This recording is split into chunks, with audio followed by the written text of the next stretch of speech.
بلوچستان کے شہر نوکنڈی سے ہمارے گدروشیا پوائنٹ کے نمائندے کی رپورٹ کے مطابق جامعہ تجوید القرآن نوکنڈی کے زیر اہتمام تکمیل ختم قرآن اور نتائج ششماہی امتحان کی تقسیم انعامات کے حوالے سے ایک پروقار تقریب منعقد ہوئی، جس کی صدارت مولانا عبدالخالق حقانی نے کی، جبکہ مہمان خصوصی خطیب ماشکیل مولانا شکر اللہ احرار تھے۔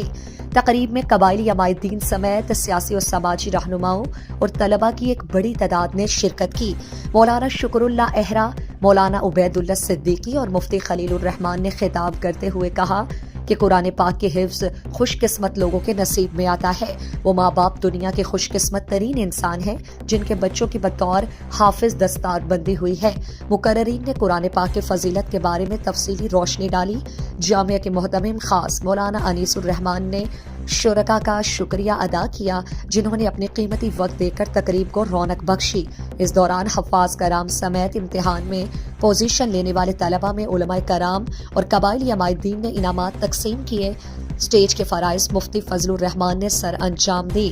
تقریب کے آخر میں حافظ نذر محمد نے عالم اسلام اور ملک و ملت کی سلامتی اور خوشحالی کے لیے خصوصی دعا کی۔